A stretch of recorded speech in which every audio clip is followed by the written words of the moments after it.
Your dog just licked you, maybe on your hand the moment you opened the door, with the outside air still clinging to your skin.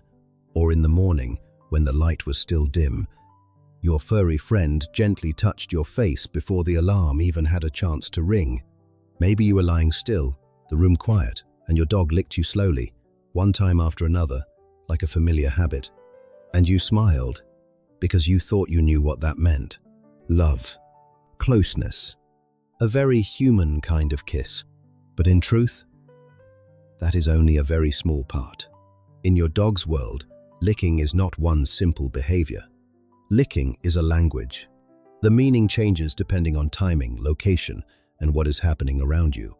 And there is one meaning that looks the most like love. But your furry friend may actually be telling you that something is wrong. Are you sure you have understood your dog correctly? A dog's lick is not one single behavior. The meaning changes clearly depending on when you experience this. When you have just stepped through the door, while the room still holds the warmth of people, that is completely different from when you sit quietly in a chair, yellow light falling across the room, and everything has gone still. The meaning also changes by location. A lick on your hand means something different from a lick toward your face. And that becomes even more different when your dog keeps focusing on one very specific spot on your skin. Even the surrounding environment can change the message. A strange sound in the hallway, another person entering the room, or a space becoming tense in a way you barely notice. All of those details redefine the meaning behind each lick. Every touch of the tongue carries a separate message. Not identical, not random. And some of those messages may be things you have never thought about before. There may even be times when you have completely misunderstood what your dog was trying to tell you. We will move through each layer of meaning, each specific situation, each small sign you may have missed. And there is one final meaning that is very easy to confuse with affection. But many people never recognize this meaning at all. Because this behavior looks so familiar, so normal, that you may never think to question this. You are not just being licked. You are being spoken to. But the question is, do you truly understand that language? Yes. Sometimes that lick really is affection. You may be sitting still, the space around you quiet, and your dog walks closer, gently touching your hand with a slow, steady rhythm. Nothing feels rushed, but that does not mean this is a kiss in the way humans understand one. For dogs, this behavior does not begin with romance or human-style emotional expression. This behavior begins in the earliest, most basic moments of life. When a puppy has just been born, eyes still closed, ears not yet clear, the body still weak. The first thing the puppy senses is not an image or a sound. The first thing your furry friend experiences is the mother dog's tongue. Those repeated licks help stimulate breathing, support blood circulation, keep that tiny body stable, and more importantly, they create a clear signal in the nervous system that the puppy is safe, that the world around the puppy is not a threat. Before your dog ever learned to recognize a face, before your dog understood familiar sounds, your furry friend learned to feel safe through that action. And that imprint does not disappear as your dog grows older. That pattern remains stored deep in the body, like a reflex beneath conscious behavior. So when your dog licks you, your furry friend is not only expressing one simple emotion. Your dog may be reactivating the same mechanism that once helped survival during the first hours of life. A way to keep everything steady. A way to confirm that the surrounding environment is still safe. And when you see this through that lens, the behavior is no longer just a kiss. This becomes something much older, a biological signal repeated again and again, to help your dog's nervous system stay away from instability. And if that is true, how many other behaviors have you still been interpreting through a human lens? From a biological perspective, licking is not as simple as many people think. When the tongue touches your skin, your dog's nervous system is activated in a very specific way. Sensory signals travel back to the brain and help adjust the internal state. Cortisol, the hormone connected to stress, can tend to decrease. Meanwhile, oxytocin, the bonding hormone, can rise, creating a feeling of stability and familiarity. That is why, in certain moments, you may notice the licking rhythm becoming slower, more even. almost like a self-balancing process. But the more important part is what your dog is reading from you. Your skin is not only a surface for contact. Your skin is a layer of data. Your skin carries scents from places you have been, things you have touched, even tiny changes in your body state. When you open the door and step inside, hallway light spilling into the room, outside air following you in.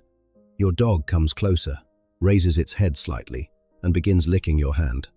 Not only to greet you, but to scan that information. Your furry friend is updating the picture. Where have you been? What feels unfamiliar? Whether anything needs attention. This happens very quickly. Only a few seconds. But those seconds can be enough for your dog to confirm that you are still you inside the familiar home. And that is not all. In moments of mild pressure, when you lean closer than usual, when your voice carries a little tension, or when the space around you becomes more crowded, licking may appear as a calming signal, a gentle way to reduce conflict before conflict begins. You may notice your dog's ears move slightly back, the body stays still, and the lick becomes short and quick, almost like a quiet request to keep everything normal. There are also moments when no clear interaction is happening, but the environment changes. A sound outside the door, a stranger entering, or you're preparing to leave. Your dog may begin licking your hand more often. With a faster rhythm, that is not excitement. That may be your dog's way of self-regulating, using the familiar sensation of you to stay steady, like an anchor in a changing environment. All of this shows that licking cannot be explained by one single emotion. Licking is a combination of mechanisms working together, gathering information, reducing stress, maintaining stability during social interaction. Seen this way, each lick is no longer a simple action. Each lick becomes a multifunctional biological tool, working continuously, even when you do not notice. So, in everyday situations, can you truly tell when your dog is reading you and when your dog is trying to keep everything stable? Look at very specific situations. You open the door and step inside. Hallway light spreads across the floor tiles. Your shoes are still on, and your dog has already moved closer, head slightly lifted, nose touching your hand, before switching into repeated licking. The rhythm is quick, almost urgent. That is not only a greeting, that is more like a short question repeated again and again. Where have you been?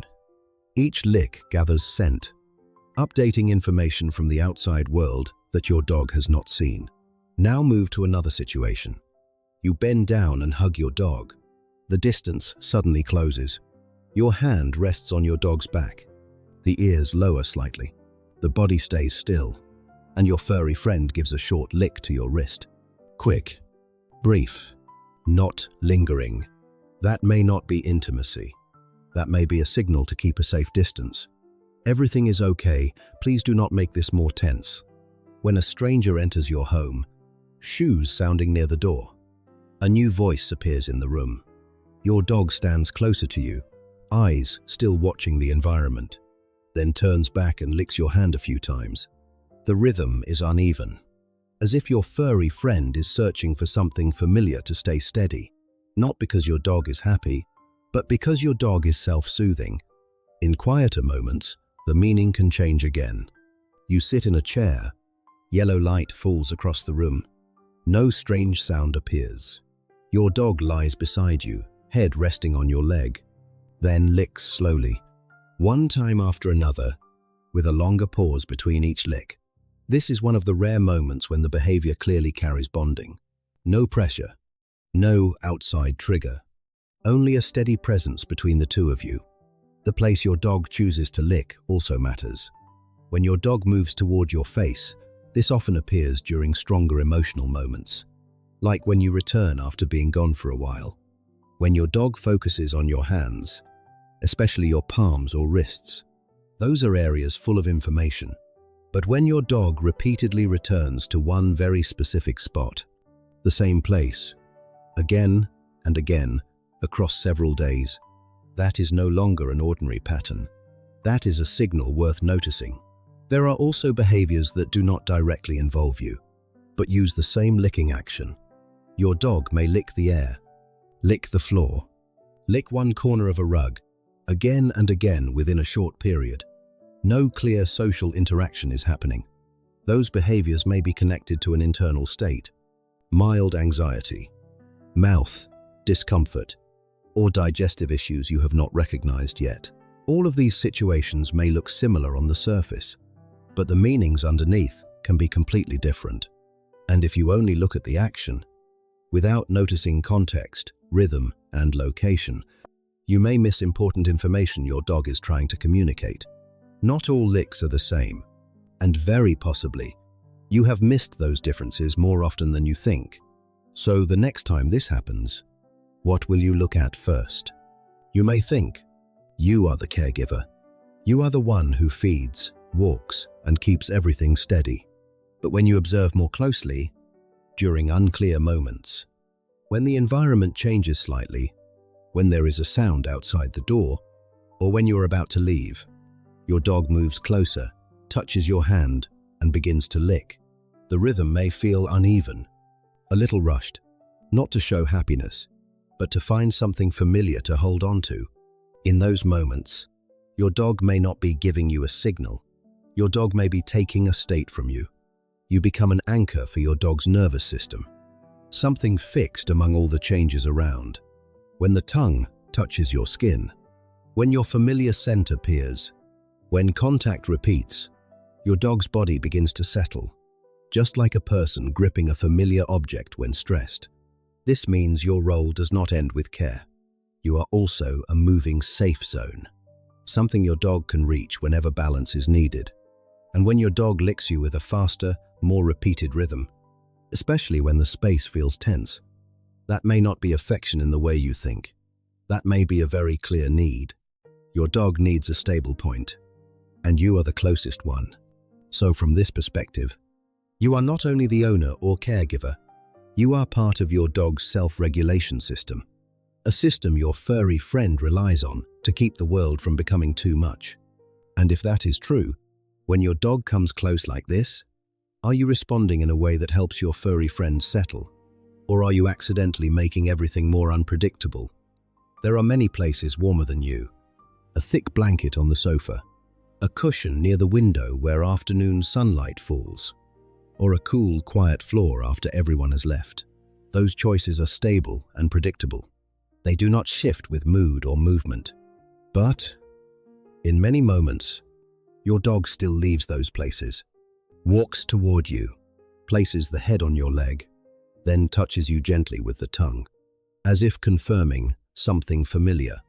Your scent, even after a long day, is still something your dog recognizes fastest. No need to see, no need to hear. Contact is enough, and that feeling of touch, from your hand, from your skin, creates a fixed point your dog can rely on. In your dog's world, where everything is understood through scent and sensation, you are not only a human, you are a location, a state, a place your dog can return to whenever stability is needed. This does not happen because you are more convenient, or because you are always nearby. This happens because your furry friend has chosen you as a safe point, a choice repeated so many times that the choice becomes a reflex. And when you see licking this way, the behavior is no longer simple. This becomes a way of maintaining contact with the place your dog trusts most. Your dog does not choose the most comfortable place. Your dog chooses the safest place. And if that is true, when you are not there, what is your furry friend searching for instead? Now you understand. Licking is not just a familiar gesture. This is one way your dog sends more information than you may have realized. Think back to the most recent times, when your dog moved closer to you, touched your hand, or licked quickly as you stepped through the door. What type is your dog? Slow licking when the space is quiet, intense licking when you reunite, or repeated licking when the reason is not clear. When you pay closer attention, you begin to notice small differences in each situation. Try describing that behavior in the comments. The more specific, the better. And if what you just watched helped you see your dog differently, you can like and follow so you do not miss the next videos. because the more you understand how your dog communicates, the more predictable and stable life becomes for both of you. Does your dog do this too? Let me know in the comments.